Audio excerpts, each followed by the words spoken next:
Theorem number 2।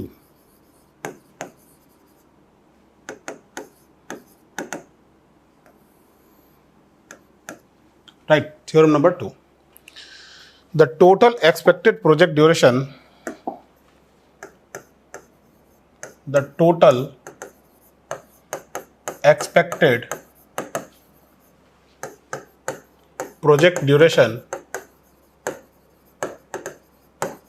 is equal to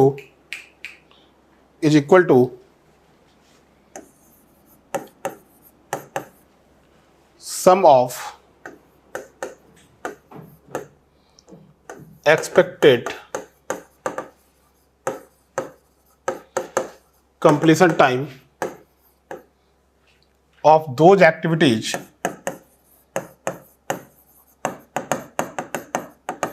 which are critical and located along the critical path. So the total expected project duration is equal to sum of expected completion time of those activities which are critical and located along the critical path. देखिए मैं आपको इस तरीके से समझाता हूं इसको।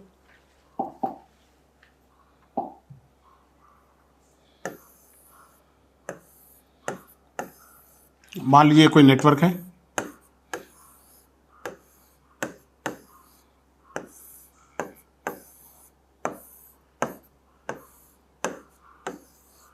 ठीक है।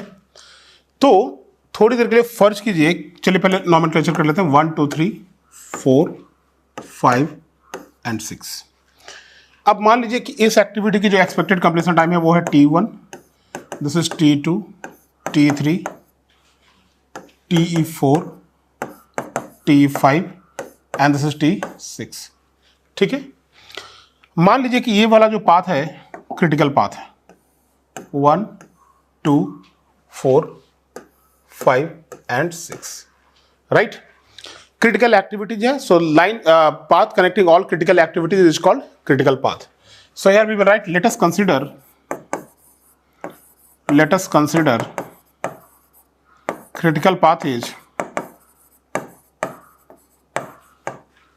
1 2 4 5 and 6।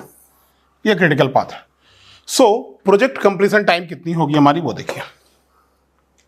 So therefore project completion time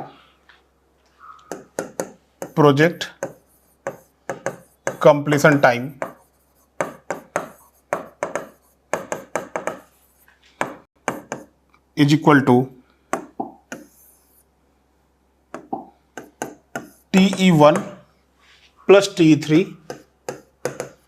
plus TE5 plus T6 is equal to TE for the last event। Capital T जो होती है वो इवेंट की टाइम होती है, जस्ट मैं आता हूं उस पर थोड़ी देर में। So is equal to TE for last event, right. ये हो गई हमारी प्रोजेक्ट कंप्लीशन टाइम। अभी इसको रटना नहीं है, मैं भी इसको प्रूफ करता हूं बहुत अच्छे तरीके से, आपको समझ में आ जाएगा, right. So project completion time is equal to T1 plus T3 plus T5 plus T6 is equal to T for the last event. But still probability of completion of a project in this time T is still 50%. Now here probability of completion of a project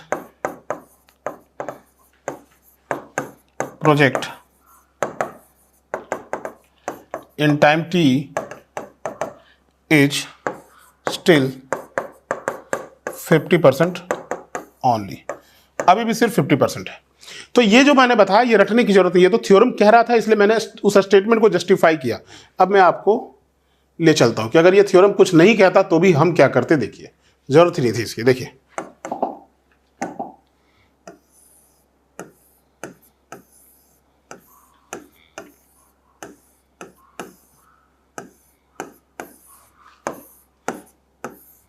मान लीजिए कोई project network है 2 3 5 2 10 5, ये activities के time है, ठीक है। 1 2 3 4 5 6। इस प्रोजेक्ट को कंप्लीट हम कैसे करेंगे वो देखना है। देखिए अगर हम इस रास्ते को फॉलो करते हैं इसको, तो 2 दिन प्लस 3 दिन 5 दिन, 5 plus 2 7, 7 plus 5 12। I repeat, 2 plus 3 5, 5 plus 2 7, 7 plus 5 equal to 12 days. तो ये प्रोजेक्ट इधर से हमारी 12 दिनों में कंप्लीट हो रही है। लेकिन इस रास्ते से ये 2 प्लस 5 7, 7 प्लस 10 17, 17 प्लस 5 22, इधर से 22 दिनों में कंप्लीट हो रही है। तो 12 दिन में अगर तुम कंप्लीट करोगे ना इस प्रोजेक्ट को, तो पता चलेगा ये एक्टिविटी और ये एक्टिविटी दोनों क्या होगी, इनकम्प्लीट रह जाएगी। कोई भी प्रोजेक्ट तब कंप्लीट माना जाता है जब उसकी सारी एक्टिविटी क्या हो, कंप्लीट हो हमारी, राइट। आई रिपीट, कोई भी प्रोजेक्ट तब कंप्लीट माना जाता है जब सारी की सारी एक्टिविटी हमारी क्या होती है, कंप्लीट होती है। तो अगर आप 12 दिन में इस प्रोजेक्ट को कंप्लीट करना चाहते हैं तो ये दोनों एक्टिविटी हमारी क्या होगी, इनकम्प्लीट होगी। दूसरा, इस इवेंट का फॉर्मेशन कब होगा, 2 प्लस 5 7, 7 प्लस 10 17 दिन में फॉर्मेशन होगा। इस इवेंट का फॉर्मेशन तभी होगा जब पीछे की सारी एक्टिविटी कंप्लीट रहेगी। लेकिन आप कह रहे हैं भाई साहब कि ये इवेंट हमारा 2 प्लस 3 5 प्लस 2 7 दिन में बन रहा है। नहीं, इधर से आओगे तो ये इवेंट 2 प्लस 5 7, 7 प्लस 10 17 दिन में बन रहा है। तो इस इवेंट की अकरेंस 17वें दिन होगी। An event can form only when all the preceding activities has been completed, right. मैंने बताया है आपको नेटवर्क रूल में। तो अब यहां पर ये तो 12 दिन आ गया, तो ये 12 दिन क्या होगा हमारा, गलत होगा, right. So this is our critical path. ये हो गया हमारा क्रिटिकल पाथ, और ये हो गई 22 दिन जो हो गई हमारी। This is called project completion time. इसको ही उन्होंने लैंग्वेज में लिख के सेंट्रल लिमिट थ्योरम बना दिया है, राइट, कि सारी क्रिटिकल एक्टिविटीज की जो समेशन होगी टाइम की, वो प्रोजेक्ट कंप्लीशन टाइम के बराबर होगी। वो अगर नहीं भी रहता तो वेल नोन है। आप देखिए, खुद देखिए, अगर मान लीजिए कि आप में से 2 बच्चे हैं, दोनों एक ही ग्रुप में हैं, एक बच्चा एक क्वेश्चन का आंसर, मान लीजिए मैं 1 घंटे की क्लास लेता हूं और 1 घंटे की क्लास में 50 मिनट पढ़ाता हूं, 10 मिनट क्वेश्चन के लिए देता हूं। एक बच्चा 2 ही मिनट में आंसर दे देता है और आप 10 मिनट में देते हो, तो मैं 2 मिनट में क्लास ऑफ नहीं करूंगा, I will wait for your answer, right. और 10 मिनट में जब दोगे तब जाकर मैं क्लास को खत्म करूंगा। Clear. So we should have to wait for that activity which will take longest duration, longest time for its completion, right? So here 2 plus 5 is equal to 7, 7 plus 10 is equal to 17, 17 plus 5 is equal to 22. This is the project completion time. And now from here 2 plus 3 is equal to 5 plus 2 is equal to 7, 7 plus 5 is equal to 12. That is the project completion time.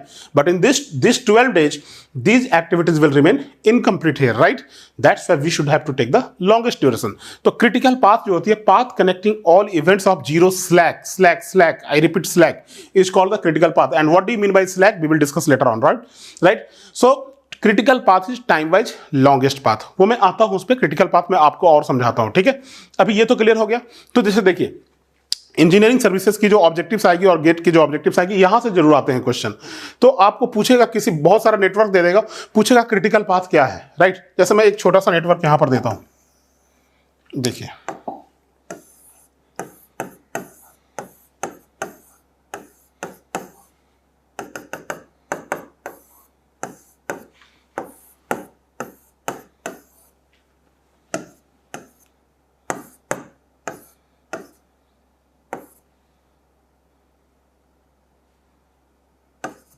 ठीक है। मैं यहां से पूछ रहा हूं आपको critical path क्या है। नॉमेनक्लेचर करता हूं 1 2 3 4 5 6। तो एग्जैक्टली क्या होता है, क्वेश्चन में पूछता है, ऑप्शंस दे देगा, what is the critical path and the project duration, ये दे देगा।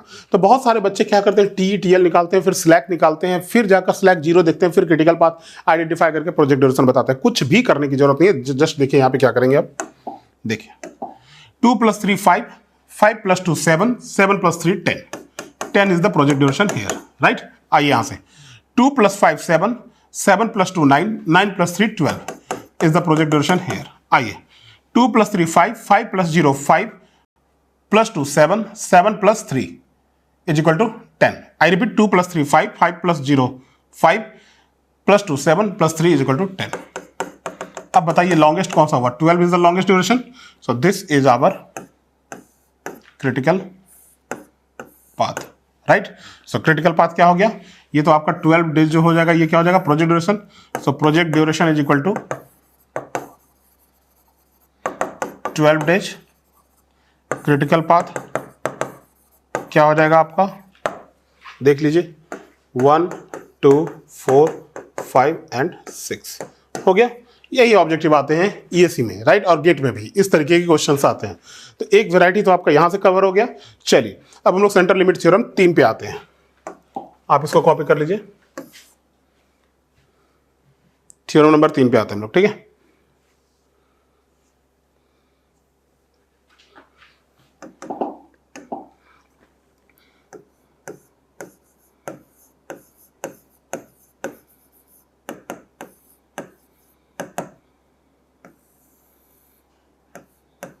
Theorem 3. The variance of the project is equal to sum of variances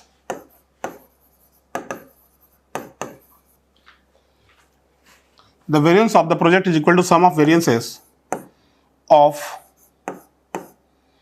all those critical activities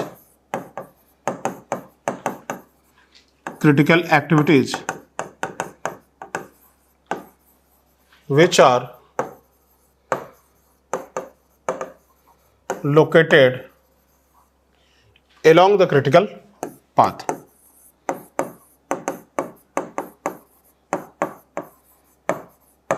Which are located along the critical path. So the variance of the project is equal to sum of variances of all those critical activities which are located along the critical path. तो देखिए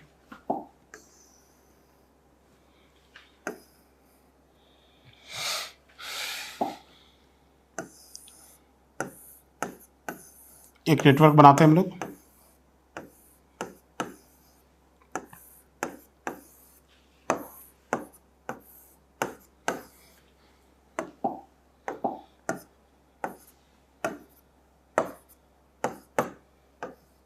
ठीक है. So now here suppose this variance is sigma 1 2 का square, sigma 2 3 square, sigma 2 4 square, sigma 3 5 square, sigma 4 5 square, sigma 5 6 square. These are the variance here, right? And if you want, then you can refer time here 2 3 2 5 5 and 10. So this is our critical path, right? This is our critical path. And the project duration is equal to what here? T for the last event. So that is 2 plus 5. एक second. 2 plus 5 7 plus 5 12 plus 10 22. 22 days is the project completion time, right? And this is the critical path here, जो कि हमने पिछले segment में discuss कर लिया है. So the variance of the project is how much? So therefore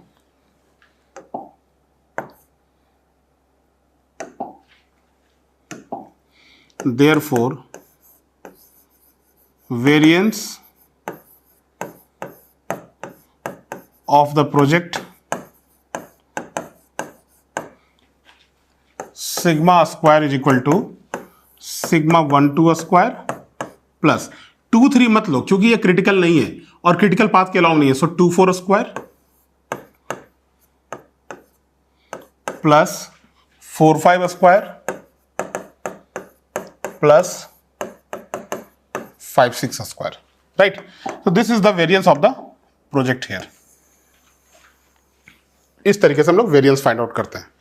अब हमें अगर स्टैंडर्ड डेविएशन फाइंड आउट करनी है तो क्या करेंगे हम? देखिए, standard deviation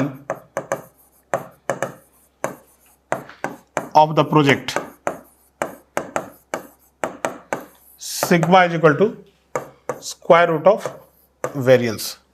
so therefore sigma is equal to root under sigma 1 2 का square plus sigma 2 4 square plus sigma 4 5 square plus sigma 5 6 square, right? इस तरीके से हम स्टैंडर्ड डेविएशन निकालेंगे. अब देखिए, बहुत सारे बच्चों के अंदर मिसकॉन्सेप्शन क्या रहती है कि वो डायरेक्टली स्टैंडर्ड डेविएशन ऐसे निकाल देते हैं. कभी भी ये गलती नहीं करेंगे आप, right? Sigma 1 2 plus sigma 2 4 plus sigma 4 5 plus sigma 5 6, ये गलती कभी नहीं करेंगे, राइट? इसलिए मैंने यहां पर लिखा है, देखिए, will never be equal to sigma 1 2 plus 2 4 plus 4 5 plus 6, क्योंकि variance is the standard parameter. Standard deviation जो है वो हमारी डेराइव्ड पैरामीटर है, राइट? सो हमेशा आप वेरिएंस को ऐड कीजिए और वेरिएंस का स्क्वायर रूट करेंगे, then you will get the standard deviation here. Now क्या होगा यहां पर हमारा, देखिए, वेरिएंस तो निकल गया, लेकिन अगर ये दोनों पाथ क्रिटिकल होता हमारा यहां पर, तब हम क्या करते? तो देखिए क्या होता है उस केस में. यहां पर मैं लिखता हूं, in a project network in a project network there may be more than one critical path. In a project network there may be more than one critical path, but there will be only one project duration. That is, project duration is same. That is, project duration is same along both critical path. Means project duration जो होगी वो हमारी क्या होगी, same होगी along both critical paths. तो अगर मान लीजिए कि हमारा प्रोजेक्ट नेटवर्क है और उसमें एक से ज्यादा क्रिटिकल पाथ हैं, means more than one critical path, तो दोनों क्रिटिकल पाथ के अलॉन्ग जो प्रोजेक्ट ड्यूरेशन होगी वो क्या होगी, हमारी सेम होगी. Right, I repeat, the project duration will same along both the critical path. लेकिन हम वेरिएंस कौन सा लेंगे, but I repeat here, in a project network there may be more than one critical path, but there will be only one project duration. That is, project duration is same along both the critical path, but variances will be different along both critical path. So now in this case,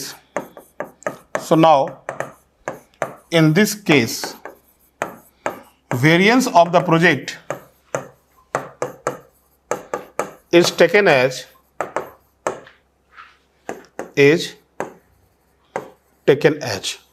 ये हम लोग लिखेंगे थोड़ी देर में. So variance of the project is taken as, क्या लेंगे हम लोग प्रोजेक्ट का वेरिएंस. तो पहले हमें ये देखना है कि एक से ज्यादा क्रिटिकल पाथ है तो प्रोजेक्ट ड्यूरेशन सेम कैसे रहती है, वो हमें पहले देखना है. देखिए,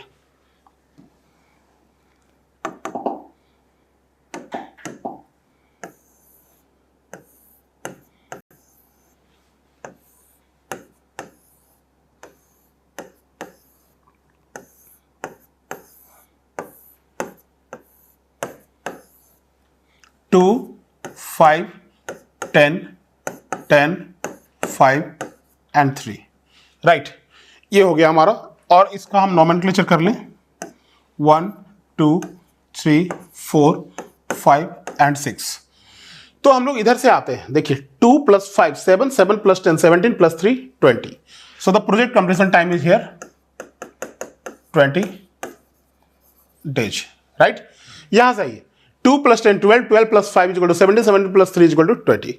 So the project completion time is 20 days along both the path. So that we can say these two paths are critical.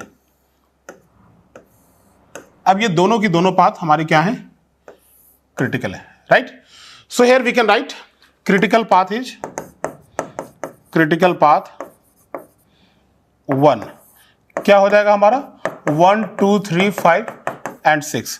और दूसरा क्रिटिकल पाथ क्या हो जाएगा हमारा, 1 2 4 5 and 6.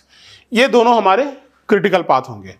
And the project duration is how much, 20 days is equal to, here we can write project duration.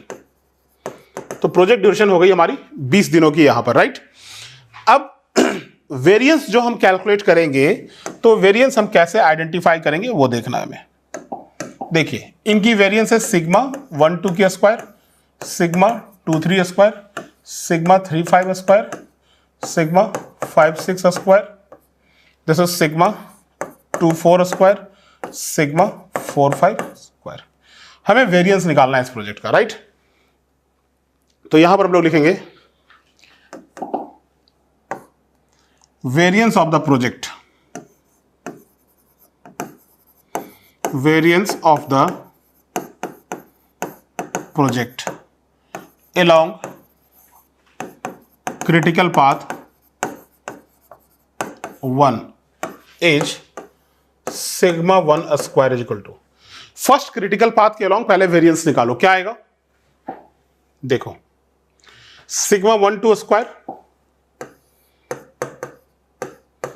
Plus sigma 2 3 square plus sigma 3 5 square plus sigma 5 6 square, ये आ गई। अब निकालेंगे हम लोग variance of the project along critical path 2 is sigma 2 square. इस वाले path के along निकालो दूसरे, देखो दूसरा क्या है 1 2 4 5 6 1 2 4 5 6 sigma 1 2 square plus sigma 2 4 square plus sigma 4 5 square plus sigma 5 6 square. दोनों साइड से निकाल लिया वेरिएंस हमने। अब यहां पर हम लोग लिखेंगे लेट अस कंसीडर, क्योंकि यहां पर डेटा अवेलेबल नहीं है तो ये करना ही पड़ेगा, late us consider sigma 1 square is greater than sigma 2 square. मान लो कि सिग्मा 1 स्क्वायर की वैल्यू जो है सिग्मा 2 स्क्वायर से ज्यादा है, राइट। तो मैंने क्या बताया था, greater value of variance will represent greater uncertainty in completion of A project. तो ये वाला जो है सिग्मा 1 स्क्वायर की वैल्यू ज्यादा है, इसका मतलब ये वाला जो प्रोजेक्ट है हमारा, ये वाला जो पाथ है ये मोस्ट अनसर्टेन है, राइट, और ये वाला लिस्ट अनसर्टेन है दूसरा वाला। तो मोस्ट अनसर्टेन का मतलब ये हो गया कि ये समय पे काम को नहीं कर पाएगा, राइट। अब जैसे देखो एक ही घर में अगर दो बच्चे हैं, एक बहुत इंटेलिजेंट है और दूसरा बहुत पुअर है, तो पेरेंट्स को किस पे फोकस करना पड़ेगा, इंटेलिजेंट वाले पे या पुअर वाले पे? नहीं, वो पेरेंट्स जो इंटेलिजेंट वाले पे फोकस करेंगे वो सेल्फिश हैं। इसका मतलब ये है कि वो अपने एफर्ट को लगाना ही नहीं चाह रहे वो। तो पेरेंट्स जो फोकस करेंगे वो पुअर कैंडिडेट पे फोकस करेंगे। क्यों? क्योंकि इंटेलिजेंट वाला जो है वो अपना पाथ खुद ट्रेवल कर लेगा। जैसे आपने मूवी देखी थी तारे जमीन पर, दो भाई थे, तो छोटा वाला जो था वो बहुत ही इडियट था। तो उसमें क्या है एग्जैक्टली कि उनको छोटे वाले पे फोकस करने की जरूरत पड़ रही थी।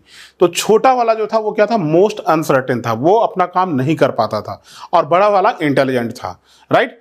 तो जो अनसर्टेन होगा हमें उसी पे फोकस करना पड़ेगा, क्योंकि उसको अगर हमने संभाल लिया तो बड़ा वाला तो अपने आप संभाल लेगा। तो एग्जैक्टली क्या है यहां पर कि ये दो पाथ हैं, इसमें वेरिएंस की वैल्यू ज्यादा है, इसमें वेरिएंस की वैल्यू कम है, इसका मतलब ये ज्यादा अनसर्टेन है, तो हमको इस पे ही फोकस करने की जरूरत है। आई मीन टू से कि यहां पर देखो आप, we have two critical path, one is like this and another is like this, but this path is poor path. इसमें क्या आ रहा है, this path is most uncertain but this is certain here, right.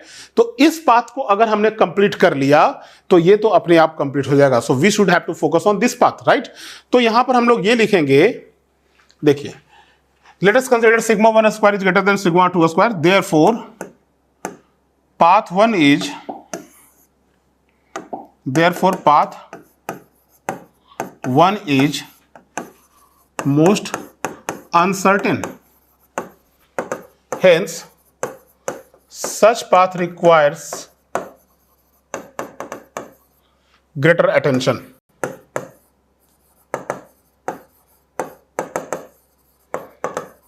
Such path require greater attention. So therefore variance of the project is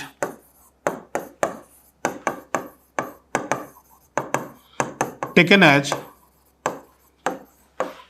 greater value of variances along both the path, right। मैं यहां पर लिख देता हूं, underline कर देता हूं इसको, variance of the project is taken as greater value of variances along both the path, right.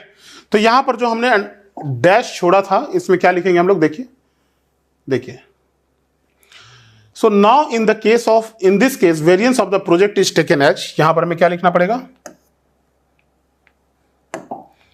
Greater value of variances along both the path, variances नहीं वेरिएंस लिखेंगे, greater value of variance along both the path, because such path requires greater attention, right, because such path requires greater attention. तो ये था हमारा theorem number 3। पहले आप इसको copy कीजिए।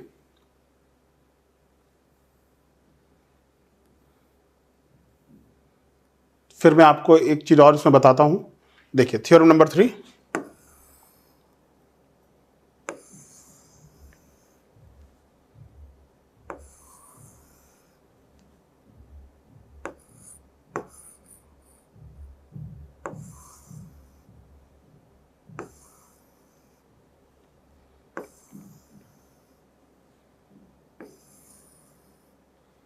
राइट। तो जैसे देखिए मैं आपको एक क्वेश्चन पूछता हूं, कंफ्यूजन यहां से क्रिएट होती है। इस दोनों क्वेश्चन को मैं एक जगह कराता हूं आपको। पहले just take a question here कि अगर मान लीजिए कोई पाथ है, जैसे मान लीजिए कोई प्रोजेक्ट नेटवर्क है, ये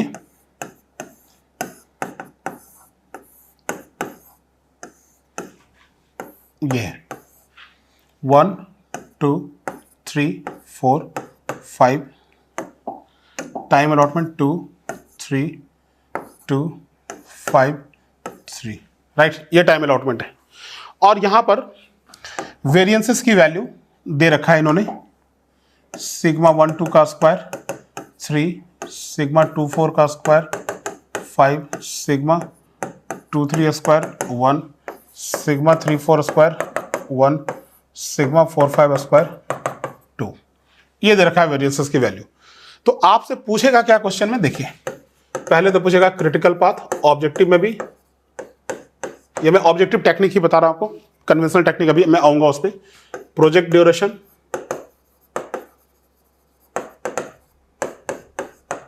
और वेरिएंस ऑफ द प्रोजेक्ट, ये 3 चीज आपसे पूछेंगे, इससे ज्यादा कुछ नहीं पूछेंगे, राइट।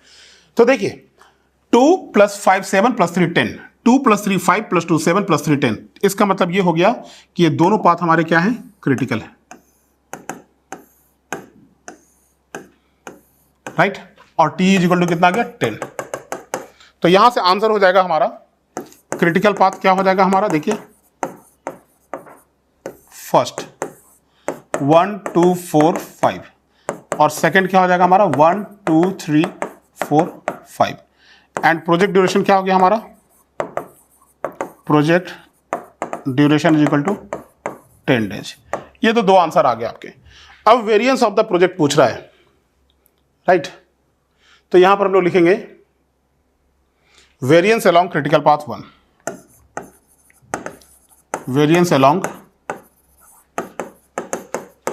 क्रिटिकल पाथ 1 कौन सा है, 1 2 4 5, यही है ना। सो सिग्मा 1 स्क्वायर = सिग्मा 1 2 का स्क्वायर प्लस 2 4 प्लस 4 5 का स्क्वायर। कितना कितना है वेरिएंस, 3 + 5 + 2 कितना आ जाएगा, 3 + 5 + 3 8 + 2 10, 10 डेज स्क्वायर इसको लिखो, डेज में अगर है तो डेज स्क्वायर हो जाएगा, राइट। 3 + 5 + 2 और variance along critical path 2 sigma 2 square क्या आ जाएगा हमारा, देखिए सिग्मा 1 2 का square plus sigma 2 3 square plus 3 4 square plus sigma 4 5 square. ये आ जाएगा आपका 3 + 1 + 1 + 2, 3 4 5 7, ये 7 आ गया डेज स्क्वायर।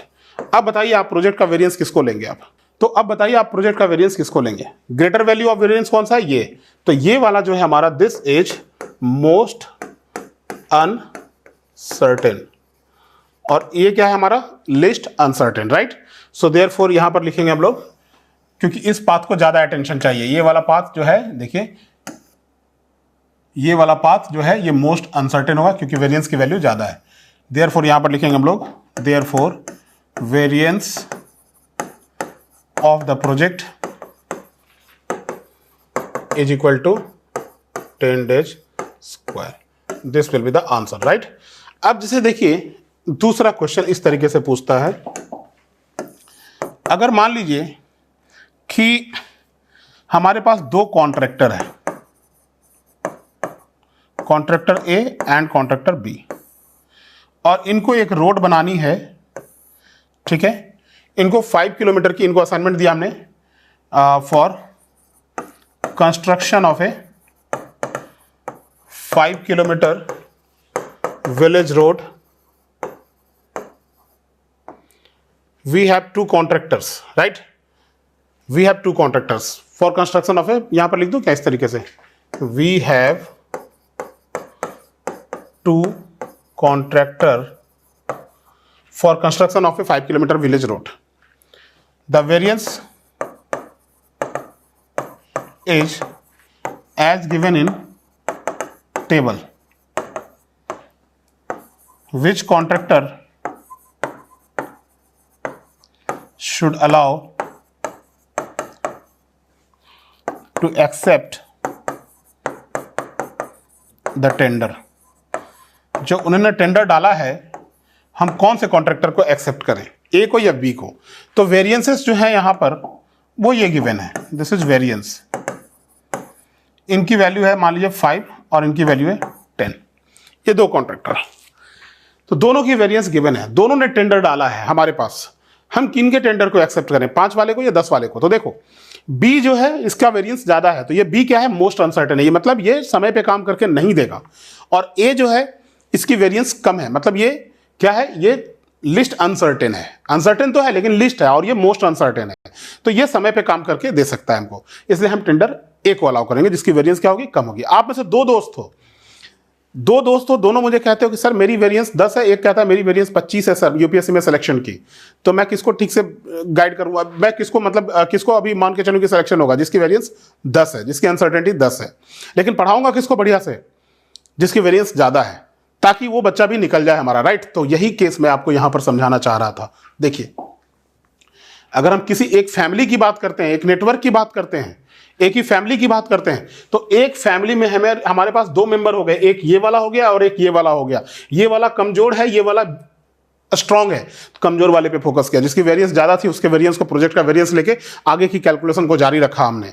अगर हमने इसकी कैलकुलेशंस के अकॉर्डिंग आगे कैलकुलेशन को जारी रखा है तो प्रोजेक्ट हमारा ऑन टाइम कंप्लीट होगा ही होगा, लेकिन इसको अगर रखेंगे तो ये वाला वीक पड़ जाएगा फिर हमारा। लेकिन यहां पर देखिए, यहां पर हमसे चॉइस मांगा गया है कि आप किसको लेंगे, तो कोई भी चाहता है कि हम अच्छे बंदे को हायर करें। अगर मान लीजिए हमको पढ़ाने के लिए अगर हायर करना होगा तो हम उसी बंदे को हायर करेंगे जिसकी टीचिंग अच्छी होगी, राइट। तो यहां पर क्या है कि वेरिएंस ये ज्यादा जो है हमारा, this is most uncertain, so as variance of A is less, hence work is awarded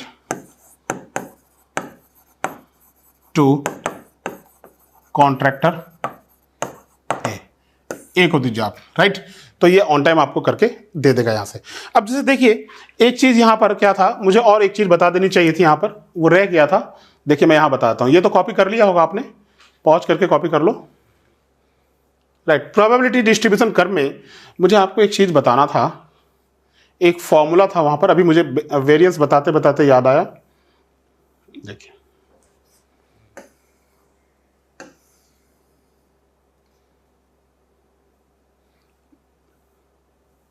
probability distribution आ गया, देखिए ये प्रोबेबिलिटी डिस्ट्रीब्यूशन कर्व में मैंने आपको ये बताया था कि जो area bounded by T minus sigma two T plus sigma होती है वो 68% होती है, और area bounded between T minus 2 sigma two T plus 2 sigma 95, T minus 3 sigma two T plus 3 sigma कितनी होती है हमारी 99.7%, ये मैंने बताया था। तो जिसमें ज्यादा प्रोबेबिलिटी है उसको हम लोग रखते हैं, इसको आप अप्रोक्सीमेटली मान लीजिए ये किसके बराबर हो जाएगा, minimum time that is T0, और ये हो जाएगा maximum time that is TP, right. तो यहां पर आप TP माइनस T0 अगर कीजिएगा तो क्या आ जाएगा आपका T plus 3 sigma minus T minus 3 sigma, तो ये T कैंसिल होगा, that is called 6 into sigma. तो यहां पर स्टैंडर्ड डेविएशन की वैल्यू आ जाएगी TP माइनस T0/6। ये बहुत ही अच्छा फॉर्मूला है, इस पर काफी कन्वेंशन में इसको हम लोग यूज करेंगे, राइट। ये आप लिख लीजिएगा, ये छूट गया था, ठीक है। प्रोबेबिलिटी डिस्ट्रीब्यूशन कर्व में इसको इंट्रोड्यूस कर लीजिए आप, ओके। फिर आगे बढ़ते हैं, ओके। चलिए आगे बढ़ते हैं हम लोग।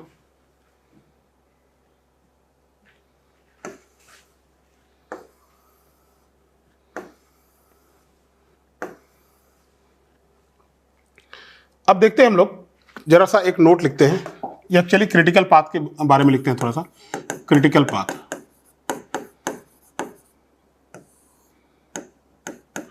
Path connecting events of zero slack is called critical path, and it is time wise longest path. Slack का मतलब होता है फ्रीडम फॉर इवेंट। मैं आता हूं, इस वर्ड पे आता हूं, मैं जीरो स्लैक पे अभी आता हूं मैं इस पे, राइट। स्लैक का मतलब होता है freedom for event. Path connecting events of zero slack is called critical path and it is time wise longest path. Resources for completion of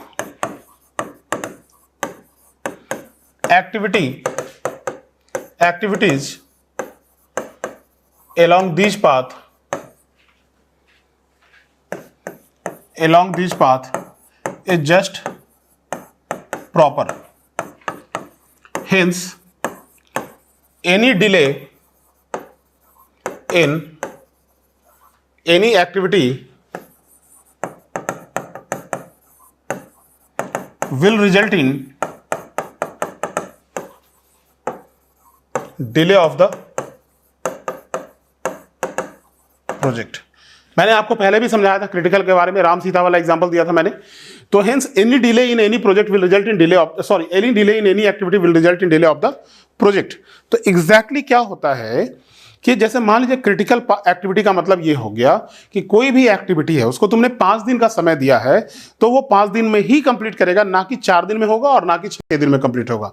तो रिसोर्सेज का मतलब होता है जो एक्टिव रिसोर्सेज है, मटेरियल्स और मैन पावर्स, वो जो रिसोर्सेज है जस्ट उनको उतना ही दिया गया है जितने दिनों में वो काम कर सकता है। जैसे मान लीजिए मुझे अगर 25 घंटे अलाउट हुए हैं आपको पढ़ाने के लिए, 20 घंटे मान लीजिए मुझे अलाउट हुए हैं आपको पढ़ाने के लिए, तो मैं सिलेबस को 20 में ही खत्म कर पाऊंगा, राइट। तो 20 में मतलब ऑन टाइम, इस तरीके से मुझे टाइम की शेड्यूलिंग दी गई कि 20 में मैं कंफर्टेबल होकर खत्म कर लूं। लेकिन एक दिन अगर मैंने मस्ती मार लिया, 1-2 घंटे मैंने आपसे फर्जी बातें अगर कर ली, तो क्या होगा, ये सिलेबस 20 की जगह 25 में चला जाएगा, 22 में चला जाएगा, 23 में चला जाएगा। तो ये फिर क्रिटिकल नहीं रहा हमारा, राइट। तो क्रिटिकल पाथ में रिसोर्सेस उतना ही होता है जितना उसको जरूरत है। सब क्रिटिकल में ज्यादा रिसोर्सेस अवेलेबल होते हैं, राइट। सो यहां पर वही मैंने लिखा है, path connecting events of zero slack is called critical path and time wise it is longest path. Resources for completion of activity along this path is just proper, hence any delay in any activity will result in delay of the project. तो अगर activity में जरा भी delay होगी तो project हमारा क्या हो जाएगा, यहां से डिले हो जाएगा। अब यहां पर आइए, स्लैक का क्या मतलब होता है। स्लैक का मतलब होता है फ्रीडम फॉर इवेंट। तो पहले हम लोग इवेंट का कैलकुलेशन करते हैं टाइम का। सो यहां पर लिखते हैं, हेडिंग देते हैं हम लोग, टाइम कंप्यूटेशन फॉर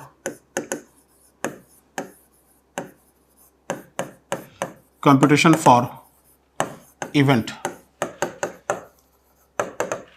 वो तो एक्टिविटी टाइम थी हमारी, optimistic, pessimistic and most likely time जो थी event. So first is earliest event occurrence time.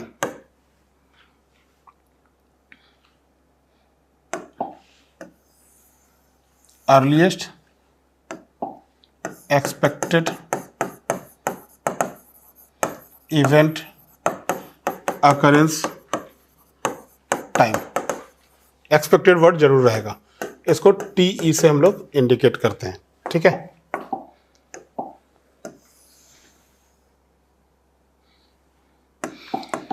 It is the time, it is the minimum time in which an event is expected to occur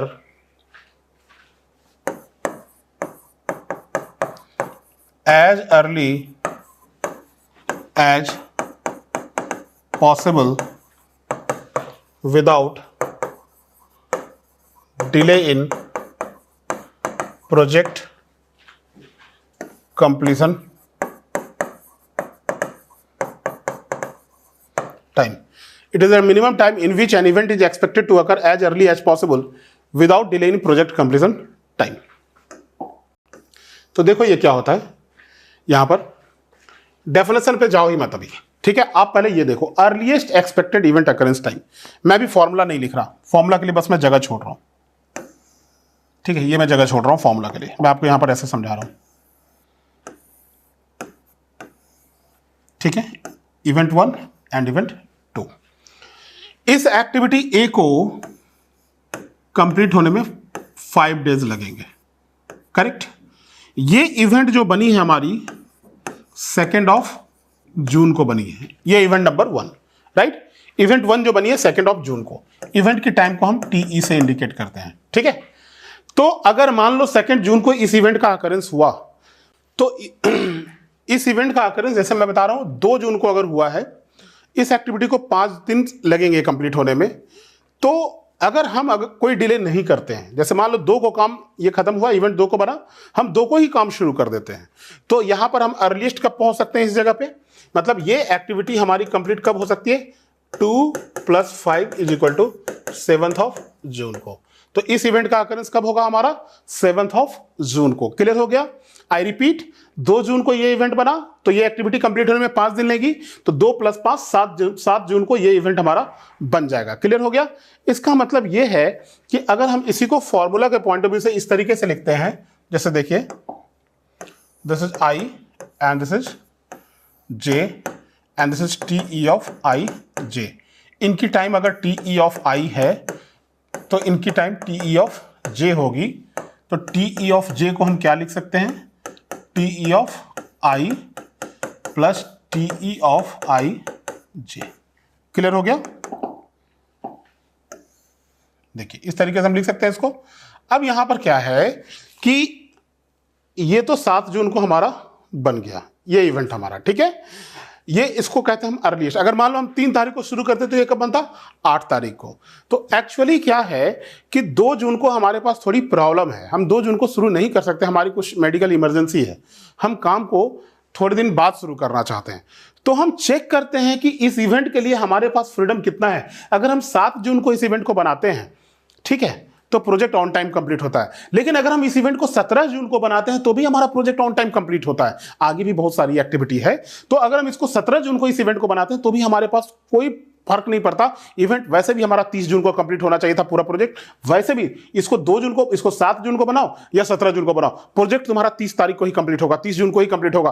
तो तुम्हारे पास freedom कितनी हो गई, 17 जून और 7 जून, मतलब 10 दिन की फ्रीडम हो गई तुम्हारे पास। मतलब तुम 10 दिन का रिलैक्स यहां पर ले सकते हो। अगर मेडिकल इमरजेंसी है तो 10 दिन का मस्ती तुम करो यहां पर, और इस प्रोजेक्ट को तुम 17 - 5 12 तारीख को भी अगर तुम शुरू करोगे, लेटेस्ट इसको 12 तारीख को शुरू करोगे तो भी तुम ऑन टाइम पहुंचोगे। तो लेटेस्ट कब शुरू किया तुमने, 12 को। अर्लीस्ट कब शुरू किया था तुमने, 2 को। फ्रीडम कितना मिला, 10 दिन, दैट इज द स्लैक।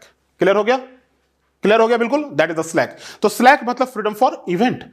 इसको अगर 17 को बनाना है तो भी प्रोजेक्ट में कोई डिले नहीं है, 7 को बनाना है तो भी प्रोजेक्ट में कोई डिले नहीं है। मतलब लेटेस्ट ये 17 को बन सकता है, अर्लीस्ट ये 7 को बन सकता है। 17 - 7 10, 10 is the freedom here, right, that is called slack. Clear हो गया। साइट पे जाते हो, साइट पे जाते हो, काम देखते हो, नाराज हो जाते हो कि काम ऑन टाइम नहीं चल रहा है, तो वो नाराजगी किस पॉइंट ऑफ व्यू से व्यक्त करोगे अपनी आप, पूछोगे वहां पर ये पाइलिंग करनी थी, स्लैक कितनी है इसकी, राइट, स्लैक कितनी है, तो वो खुद ही बोलेगा सर 10, स्लैक 10 है। मतलब इवेंट हमारा 10 दिन से अभी डिले है, तो 10 दिन का हम फ्रीडम एंजॉय कर रहे हैं, तो ये नाराजगी हमारी जाहिर करने की जरूरत वहां पर नहीं है। उसने बोला सर स्लैक 10 है और अभी हमारे पास 2 दिन की ही फ्रीडम हमने एंजॉय की है, तो क्यों खामोखा हम पे नाराज हो रहे हो। मतलब यहां पर हमने बोला कि 8 जून को हम साइट पे गए, वर्क हमको कंप्लीट नहीं मिला, ये पाइल फाउंडेशन हो रही है ब्रिज की, ये वर्क हमको कंप्लीट नहीं मिला, 8 जून को हम साइट पर गए, अननेसेसरी शॉर्टिंग करना शुरू कर दिया कॉन्ट्रैक्टर पे, ये गड़बड़ बात है। पूछिए उससे स्लैक कितनी है, बोलेगा सर 17 को भी होगा तो कोई फर्क नहीं पड़ेगा। तो वैसे वो नहीं बोलेगा, बोलेगा सर साइट इंजीनियर जो उसका होगा कॉन्ट्रैक्टर का, वो बोलेगा सर 10, राइट। तो आप खुद देखो, अपने नेटवर्क को आप खुद ऐसे करके देखो, राइट 10 स्लैक है, इसका मतलब अभी तो एक दिन ही फ्रीडम एंजॉय किया इसने। चलो 10वें दिन के बाद आकर इसको मैं देखता हूं, ये अगर ऑन टाइम नहीं करेगा तो इसको लटका दूंगा फिर, राइट। तो इस तरीके से वहां पर हम आइडेंटिफाई करते हैं एक्टिविटी को और इवेंट को। तो 17 जून के बाद अगर ये इवेंट नहीं बना होगा तो कॉन्ट्रैक्टर पनिशमेंट का हकदार है यहां पर, राइट। बट 17 जून तक आप उसको कुछ नहीं बोल सकते यहां पे, क्योंकि वो अपने फ्रीडम को एंजॉय कर रहा है, मतलब he is very smart contractor, right. तो यहां पर इन चीजों को इस तरीके से देखना होता है, राइट। तो यहां पर आइए टीटीएल पे। अब जैसे मैं बोलता हूं, ये तो बहुत ही सिंपल, मैंने आपको इस तरीके से बताया, TJ equal to TI plus TIJ. I recommend always no need to use any formula here, right? जो बेसिक्स कॉन्सेप्ट है वो बेसिक्स है। अगर मैं आपको 2 तारीख को पढ़ाना शुरू करता हूं, मुझे 4 दिन CPM पढ़ाने में लगता है, तो मैं 6 तारीख को खत्म कर दूंगा, राइट। सर ने मुझको बोला होगा, मैनेजमेंट ने मुझको बोला होगा कि 10 जून तक खत्म करोगे सर तो भी कोई प्रॉब्लम नहीं होगी, तो मैं क्या करूंगा, 4 दिन पढ़ाने में लगता है, मैं 6 जून को शुरू करूंगा, 2 से 4 जून तक बिल्कुल मनाली घूम के आऊंगा। एग्री कर रहे हो, राइट। तो फ्रीडम अपना एंजॉय करके आया। तो exactly same thing is happening here. आप यहां देखिए, अगर मान लीजिए पाथ कुछ ऐसा है,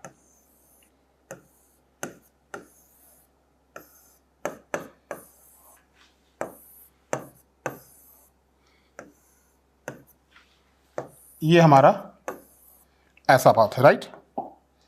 सो this is 1, this is 2, 3, 4 and 5, and this is 2, this is 3, this is 5, this is 3 and this is 10, right. So just see here,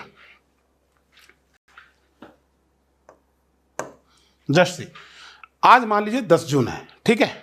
तो टाइम से यहां कोई लेना देना नहीं है, क्योंकि 10 जून को तुम साइट पर हो ना, डीपीआर भी 10 जून को थोड़ी बनी होगी, एकदम प्रैक्टिकली चलना है।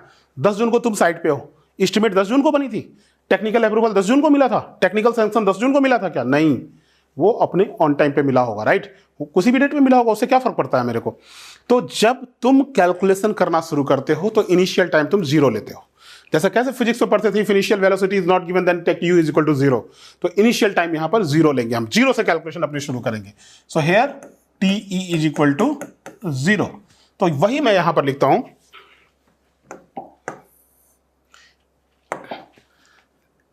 Take TE is equal to 0 for initial event if nothing is mentioned in the question or in the network or in the given statement of network. Clear हो गया, राइट। तो टी क्या ले लेंगे हम लोग, 0 ले लेंगे। अब जब 0 के बाद से आप कैलकुलेशन अपनी शुरू करोगे तो यहां पर टी कितनी हो जाएगी, 0 प्लस 2 दिन समय लगेगा काम करने में, 0 प्लस 2 इज इक्वल टू 2। लिख दो क्या बढ़िया से, रुको, 0 plus 2 is equal to 2, right. यहां पर कितना समय लगेगा, 2 प्लस 3 इज इक्वल टू 5, ठीक है। यहां पर कितना समय लगेगा, देखो 5 plus 5 is equal to 10 days. यहां पर इधर से आओ, 2 plus 3 is equal to 5 days. मतलब ऐसे लिखता हूं, रुको,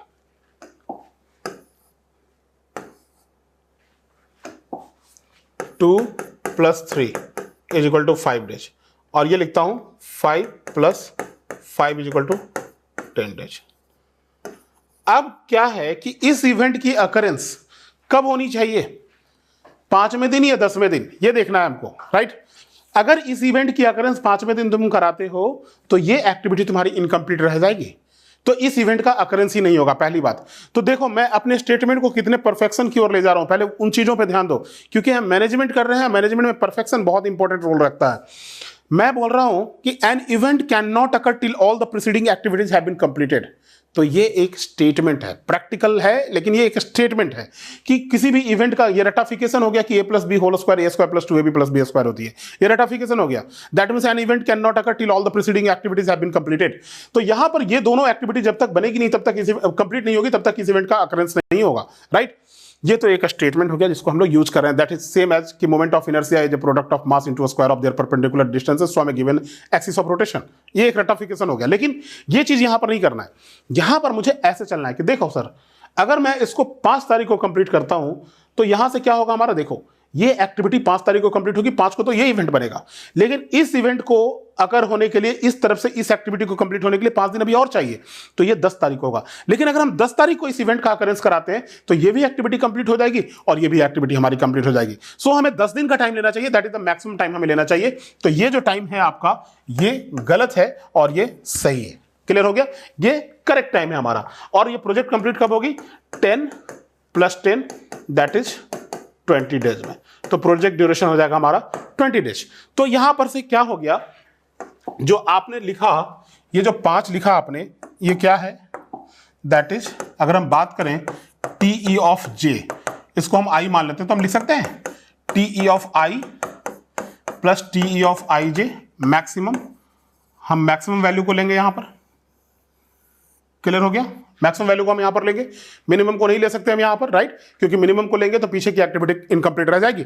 तो जब भी IITs में इंटरव्यू देने जाओ तो ये वाला स्टेटमेंट बाद में यूज करना कि an event can not occur till all the preceding activities have been completed. इस तरीके से समझाओ वहां पर कि सर अगर हम यहां से इस एक्टिविटी को 10वें दिन, इस इवेंट को अगर हम 5वें दिन में कंप्लीट अकर कराते हैं सर, तो ये दोनों एक्टिविटी तो कंप्लीट होगी, ये भी कंप्लीट होगी, लेकिन ये एक्टिविटी इनकम्प्लीट रह जाएगी। लेकिन अगर हम सर इस एक्टिविटी को भी कंप्लीट कराना चाहते हैं तो 2 + 3 5, 5 + 5 10, 10वें दिन में इस इवेंट को अगर हम अकरेंस कराएंगे तो ये एक्टिविटी 5वें दिन में कंप्लीट होके अपना फ्रीडम एंजॉय करेगा, बट ये एक्टिविटी 10 दिन में कंप्लीट होगी और इसका इवेंट अकरेंस टाइम 10 डेज होगा। और इस एक्टिविटी की जो फ्रीडम होती है उसको हम फ्लोट बोलते हैं, राइट? वो मैं आगे डिस्कस कर दूंगा, डोंट वरी। चलिए, तो यहां पर हम क्या लिखेंगे, इसी फॉर्मूले में इंट्रोड्यूस करता हूं इसको। यहां पर TE of J = TE of I + TE of IJ max. Clear हो गया? कब यूज करेंगे ये? If more than 1 critical path. If more than 1 critical path, अगर क्रिटिकल पाथ 1 से ज्यादा है तो। अब यहां पर क्या है, देखिए, ये मुझे लिखने का तो मन नहीं करता, लेकिन मैं चलो लिख देता हूं, क्योंकि हर जगह मैं देखता हूं बुक्स में लिखा रहता है, ऑब्जेक्टिव्स पूछता है, तो आप लोग सोचते हो नोट्स में है नहीं। इट इज कैलकुलेटेड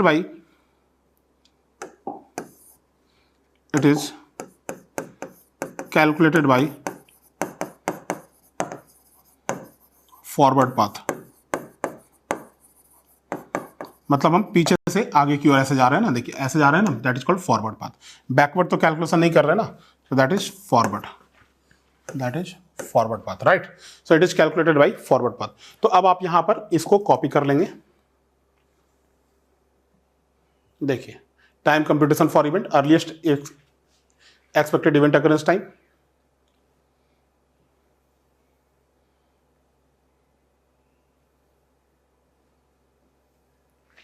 चलिए नेक्स्ट आते हैं हम लोग सेकंड, लेटेस्ट अलाइवल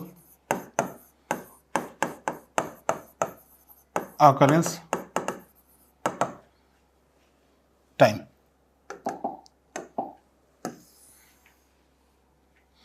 ठीक है, it is the time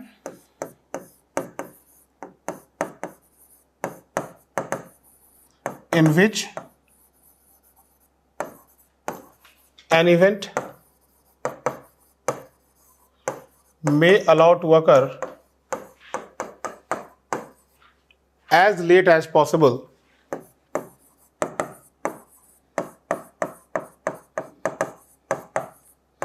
without delay in project completion time. It is the time in which an event may allow to occur as late as possible without delay in project completion time. इसको underline करेंगे, without delay in project completion time, मतलब project में delay नहीं होनी चाहिए आपकी, right? तो देखिए यहां पर फिर मैं फॉर्मूला नहीं लिखूंगा, अभी मैं जगह छोड़ूंगा फॉर्मूला के लिए। यहां पर देखिए,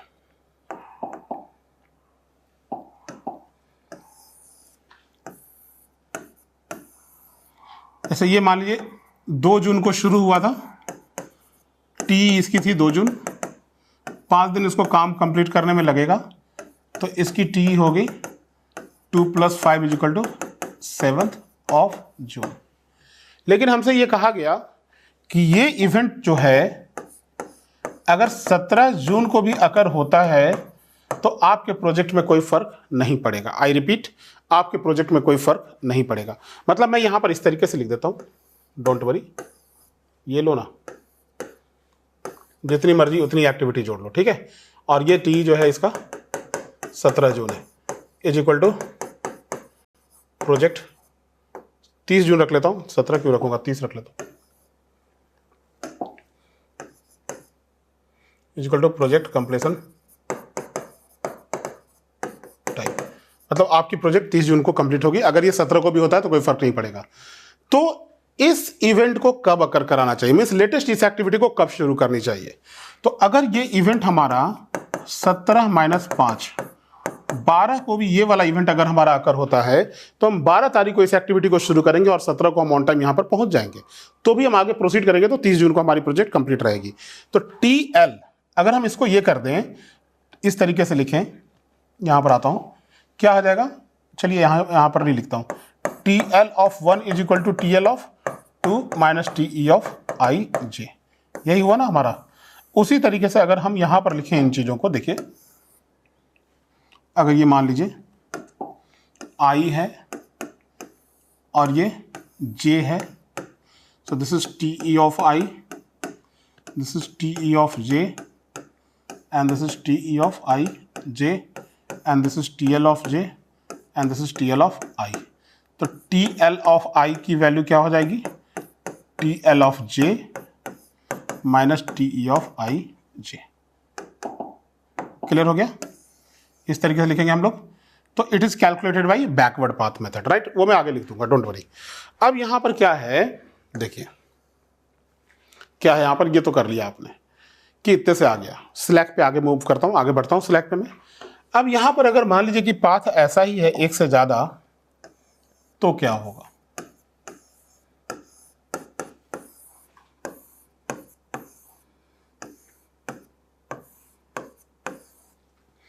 टू 3 5 3 10 अगर मान लीजिए है तो यहां पर पहले आप टी निकालिए, कितना आ गया इसका 0, टी कितना आ गया 2, टी कितना हो गया 5, टी कितनी हो गई 10, 5 + 5 10, 2 + 3 5, तो मैक्सिमम वाला को लेंगे 10, क्यू लेंगे वो बता ही चुका हूं 20। सो this is the project completion time. तो किसी इवेंट को आप लेटेस्ट कब शुरू करेंगे, मैं इसका नोमेनक्लेचर कर दूं पहले,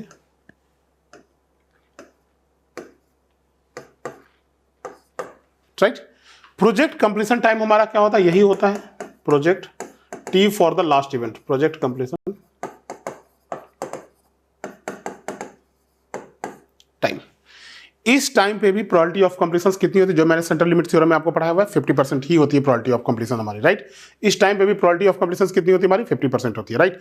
तो देखिए यहां पे इस इवेंट को कोई फ्रीडम नहीं है, इसको कुछ भी करना होगा, लेटेस्ट भी इसको 20 जून को बनना ही बनना है इस इवेंट को। अगर ये 21 को बनेगा तो प्रोजेक्ट आपकी डिले हो जाएगी, TL होगा, T नहीं होगा ये। अब इसको आपको कब बनना होगा लेटेस्ट, 20 - 10 10, इसको 10 - 5 = 5, इसको 5 - 3 = 2, इधर से आइए कितना हो जाएगा, 10 - 3 = 7, ठीक है। अब देखिए यहां पे पंगा है, 2 ले या 7 ले। अगर ये इवेंट 7 को बनेगा तो ये इवेंट कब बनेगा, 7 + 3 10 को, ये इवेंट बनेगा 10 + 5 15 को, ये कब बनेगा 15 + 10 25 को। तो प्रोजेक्ट कब कंप्लीट होगी, 25 तारीख को। कब कंप्लीट होनी चाहिए, 20 तारीख को। आई रिपीट, अगर ये इवेंट लेटेस्ट 7 जून को बनता है तो प्रोजेक्ट कब कंप्लीट होगा, देखिए 7 + 3 10 जून को, 10 + 10 20 जून को, इस रास्ते से। ये तो सही है, लेकिन इधर से आइए, 7 + 3 10, 10 + 5 15, 15 + 10 25 जून को ये प्रोजेक्ट हमारा कंप्लीट होगा। मतलब प्रोजेक्ट डिले हो गया, यानी कि ये 7 जून को कंप्लीट नहीं होना चाहिए, राइट। ये 2 जून को अगर बनेगा तो देखिए 2 + 3 5, 5 + 5 10, 10 + 10 20 जून को प्रोजेक्ट कंप्लीट होगा। इधर से आइए, 2 + 3 5, 5 + 10 15 जून को कंप्लीट होगा, नो प्रॉब्लम। पहले तो आ ही सकता है इधर से, लेकिन मैक्सिमम जो है आपका वो 20 तारीख को होना चाहिए। सो 20 जून को कंप्लीट होगा प्रोजेक्ट। अगर 10 जून ये 2 + 3 5 + 10 15 को कंप्लीट करेंगे तो इधर की एक्टिविटी इनकम्प्लीट रह जाएगी। सो कौन सा टाइम लेंगे आप? 2, और ये क्या हो जाएगा? 2 - 2 = 0, राइट। तो यहां पर से क्या हो गया कि अगर आप ये लिखते हैं इसी फॉर्मूले में, अगर मोर देन 1 क्रिटिकल पाथ है तो क्या हो जाएगा? TL(i) = TL(j) - TE(ij) minimum, right?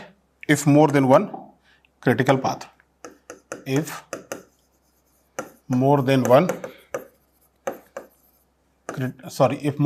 path, right? It is calculated by backward path. It is calculated by backward path, इस तरीके से, राइट। वो तो डेफिनेशन से ही क्लियर है, ये तो बच्चों वाली चीजें हैं, forward path backward path, right. So ये क्लियर हो गया हमारा TLT, राइट। अब आते हैं हम लोग स्लैक पे, ठीक है। स्लैक पे आते हैं हम लोग। ये पहले कॉपी कर लो,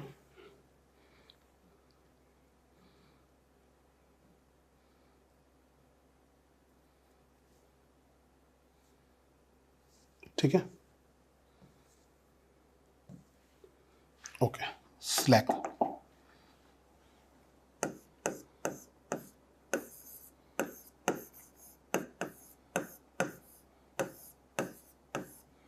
एस से इंडिकेट करते हैं इसको हम लोग, right. Slack of an event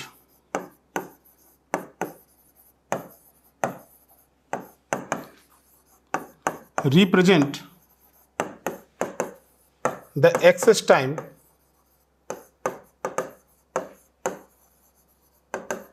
which may be available to delay. Slack of an event represent the access time which may be available to delay the occurrence of an event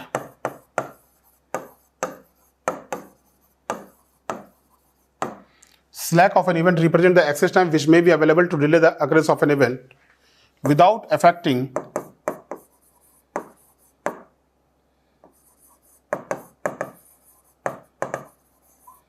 total project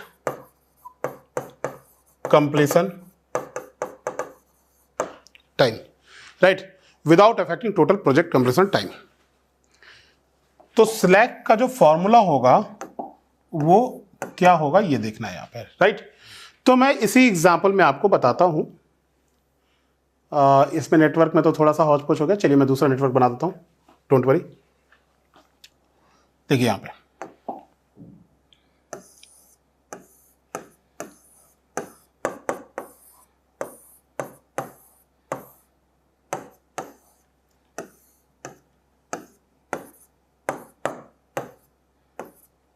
देखिए, यहां पर सबसे पहले क्या कीजिए, box बनाइए इस तरीके से।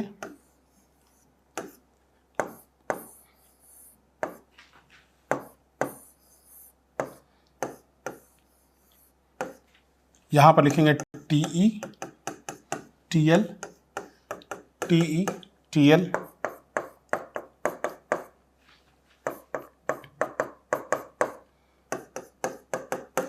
ठीक है। चलिए, before coming on this example, just एक छोटा सा एग्जाम्पल मुझे लेना है यहां पर, मैं आपको ऐसा समझा दूं। एक छोटा सा एग्जाम्पल लेता हूं मैं।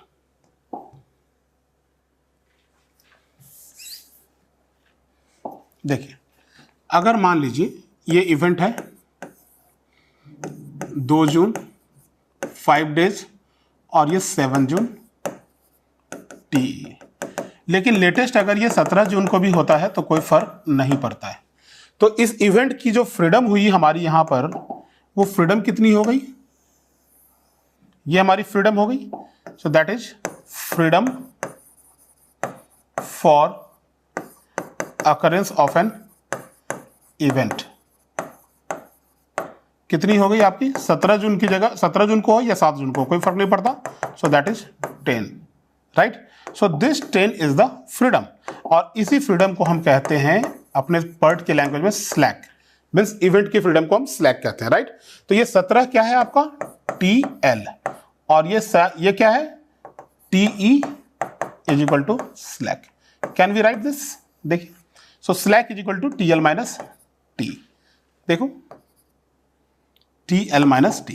तो वही मैं यहां पर आपको बताना चाह रहा था एक्चुअली, देखिए। सो स्लैक को हम लिख सकते हैं यहां पर, slack is equal to TL minus T,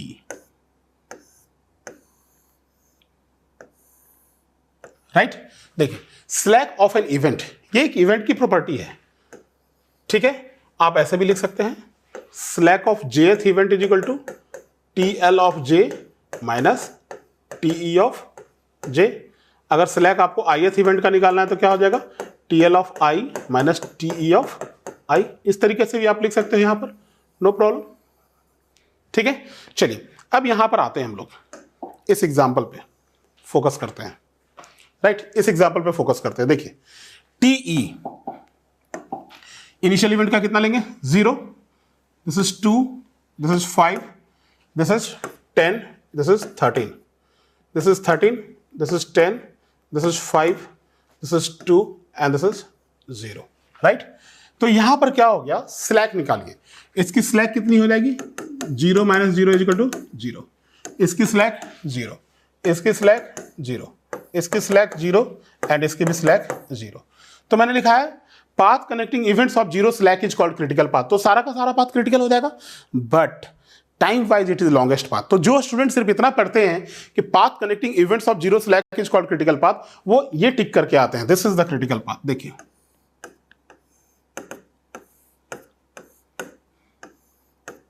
मतलब वो इन दोनों को क्रिटिकल पाथ टिक करके आ जाते हैं, राइट। वो लिख के आते हैं there are 2 critical path 1 2 3 4 5 and 1 2 4 5, ये दोनों ऑप्शंस में रहता है, राइट। लेकिन देखिए path connecting events of 0 slack is called critical path and time wise it is longest path.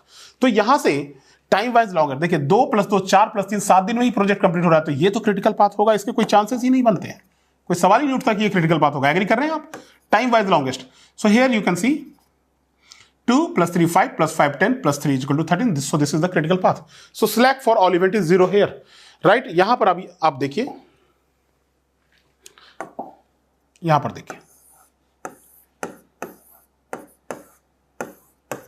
अगर मान लीजिए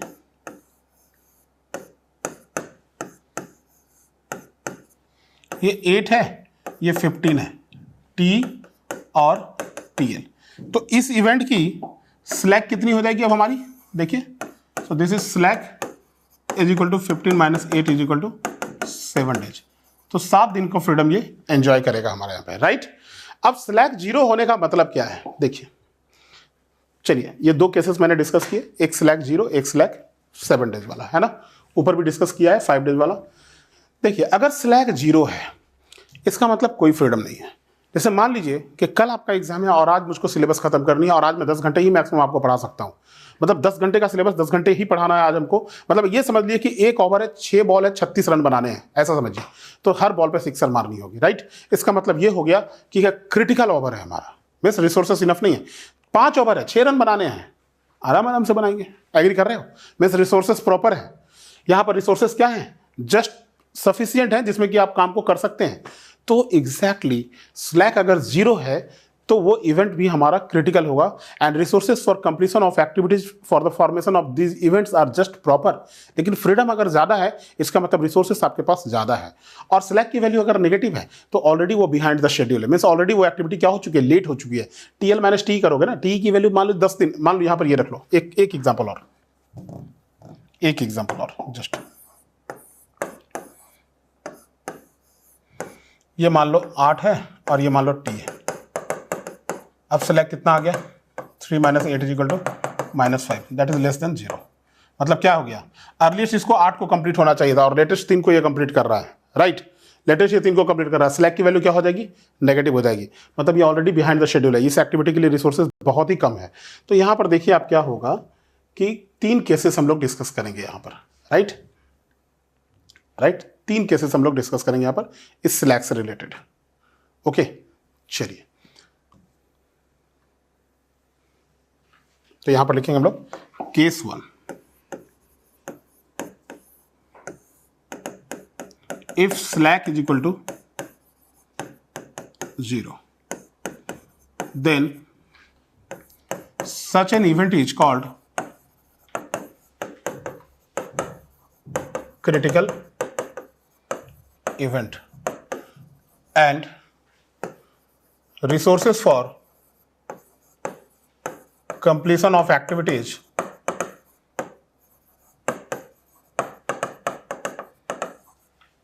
for the occurrence of that event is just proper. Hence, any delay in any event will result in delay of the project. Right? Resources just अपने पास proper है. Hence, any delay in any event will result in delay of the project. Right?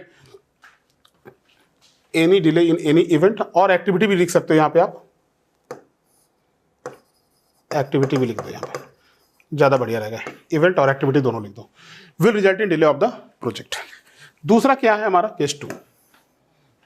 Event को actually resources की जरूरत नहीं पड़ती है, activity की जरूरत पड़ती है. Case number 2, if slack is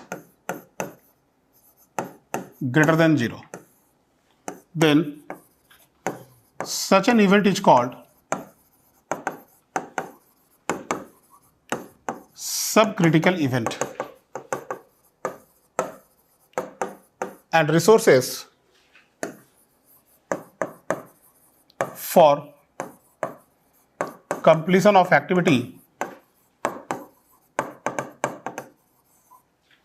is enough.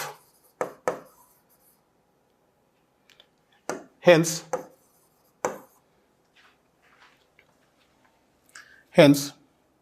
late occurrence of such an event will not result of delay in project. Right? Will not result of delay in project. Case number 3. If slack is less than 0, then such an event is called supercritical event, and resources for completion of such an activity is insufficient. Such an activity is already behind the schedule. पीछे है वो activity already. Right? तो ये 3 cases थे हमारे slack के. 0 होगा, greater than 0 होगा और लेस देन 0 होगा, तो क्या होगा. राइट? अब जैसे देखिए आप यहां पर मैंने आपको सेंट्रल लिमिट थ्योरम नंबर 2 में बताया. देखिए मैंने सेंट्रल लिमिट थ्योरम नंबर 2 में बताया कि एक्सपेक्टेड प्रोजेक्ट ड्यूरेशन जो होगी sum of expected completion time of those activities which are critical and located along the critical path. तो एक्सपेक्टेड प्रोजेक्ट ड्यूरेशन यहां पर 13 दिन की हो गई. इस 13 दिन में ये प्रोजेक्ट हमारा कंप्लीट होगा. इसके चांसेस कितने हैं? सिर्फ और सिर्फ 50% है. राइट? वो मैंने लिखा है सेंट्रल लिमिट थ्योरम में. इस 13 डेज में प्रोजेक्ट जो कंप्लीट होगी उसके चांसेस सिर्फ और सिर्फ 50% है. तो मैं पूछता हूं 15 दिन में चांसेस क्या होंगे. राइट? तो आप बोलोगे सर 13 दिन में 50% है तो 15 दिन में तो ऑब्वियस ही बात है 50% से ज्यादा चांसेस होंगे. मैं पूछूंगा 10 दिन में है तो क्या चांसेस होंगे. तो आप बोलोगे सर 50% से कम होंगे. लेकिन कितने होंगे एग्जैक्टली ये आपको बताना है यहां पर. राइट? तो वो हम लोग कैलकुलेट करेंगे. देखिए यहां पर लिखेंगे हम लोग, नेक्स्ट हेडिंग देंगे हम लोग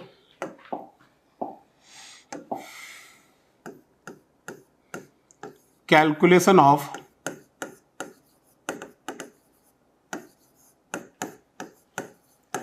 probability of completion of a project in a given scheduled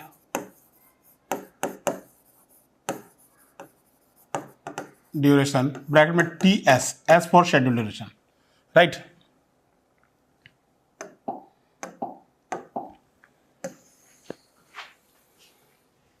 ठीक है, तो मैं पहले आपको यह समझा दूं। चलिए आगे पहले वन बाय वन लिखते हैं, step by step. Step 1,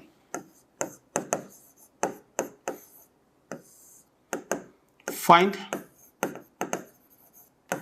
TE and TL for each event, and then identify and then find slack, and then find slack of each event, and then identify the critical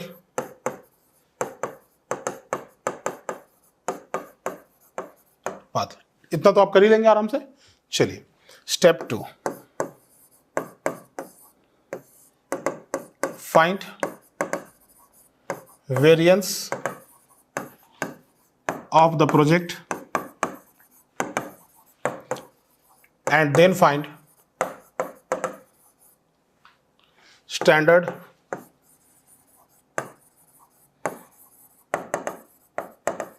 deviations of the project। Find variance of the project and then find standard deviation of the project. देखिए मैंने ये word क्यों लिखा कि पहले variance निकालो फिर standard deviation निकालो, उसी गलती के लिए जो मैंने लिखा था ना, sigma should never be equal to sigma 1 2 plus sigma 2 3 plus sigma 3 4, क्योंकि अगर मैं स्टैंडर्ड डेविएशन लिखूंगा ना तो आप यही वाली हरकतें करोगे वहां पे। इसलिए मैंने लिखा कि पहले वेरिएंस कैलकुलेट करो और फिर जाकर स्टैंडर्ड डेविएशन को आप कैलकुलेट करो, राइट। अब देखिए यहां पर स्टेप 3, यहां पर लिख दो, ब्रैकेट में लिख देता हूं, greater value of variance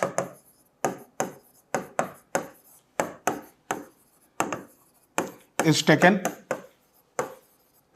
if more than one critical path in a network, right?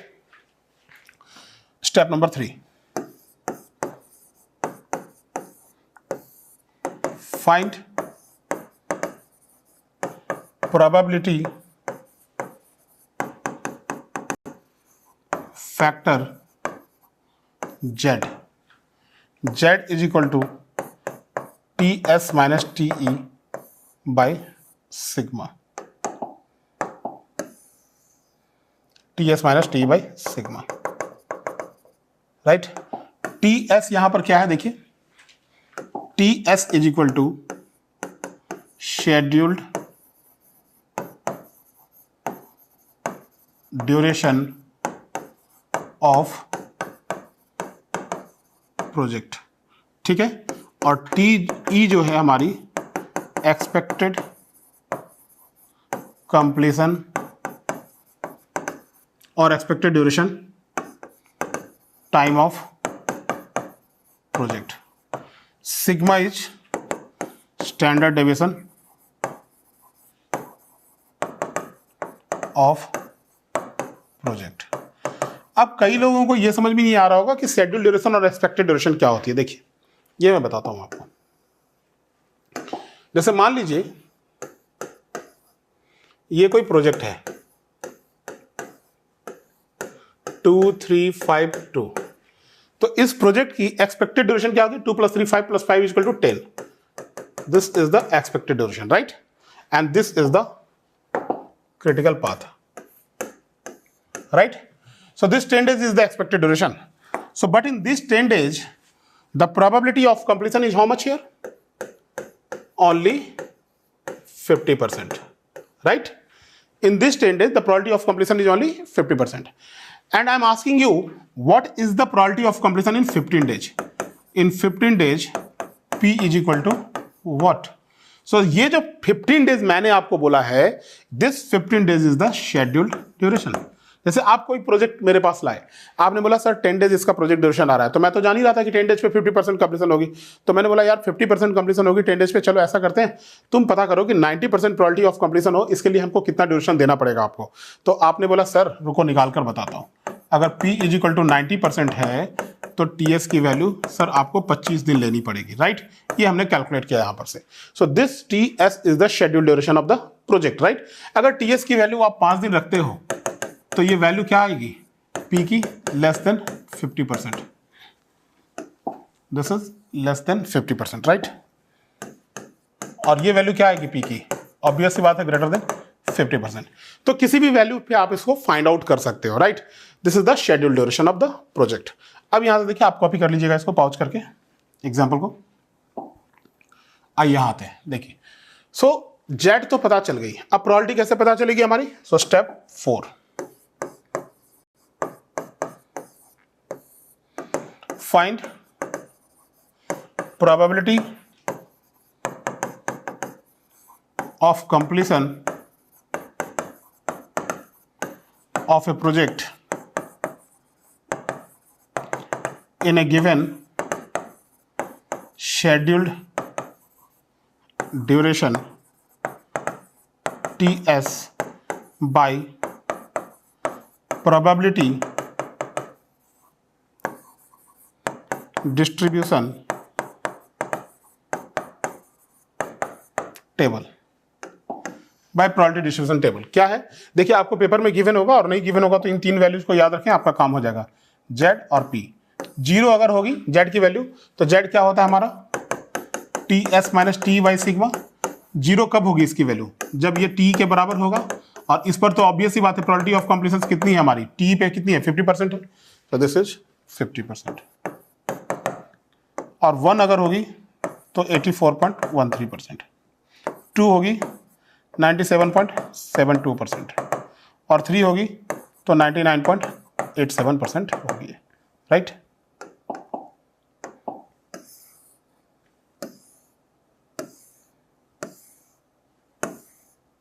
ये होगी आपकी प्रोबेबिलिटी ऑफ कंप्लीशन, ठीक है? चलिए, अब अगर मान लीजिए कि इसकी वैल्यू नेगेटिव होगी, मैं इसको हटा रहा हूं यहां से, जेड की वैल्यू नेगेटिव होगी तो क्या होगी? जेड देखो यहां पे, जेड की वैल्यू नेगेटिव होगी तो क्या होगी?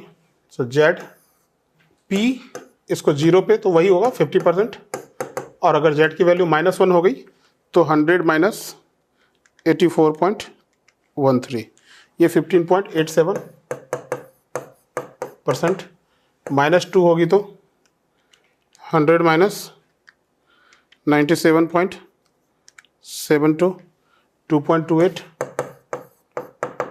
और ये अगर -3 होगी तो 100 माइनस 99.87.13, ये होगी वैल्यू इसकी, राइट? तो इस तरीके से, और इंटरमीडिएट वैल्यू अगर होगी तो लीनियर इंटरपोलेशन कर लेना। For intermediate value of Z, value of z, we will use linear interpolation to find probability of completion of a project। Clear हो गया? तो एग्जैक्टली क्या है, ये हमारा पूरा का पूरा पर्ट का थ्योरी था। अब हम लोग क्वेश्चन पे मूव करेंगे, ठीक है? ये पूरी थ्योरी आपको पढ़ाई मैंने, सारे स्टेप्स आपने लिख लिए होंगे, मैं एक बार यहां से आपको कॉपी करवा देता हूं। देखिए, ये है calculation of probability of completion of A project. Step 1 2 pause करके लिखिए, स्टेप 3 पूरा लिखिए, स्टेप 4, ठीक है?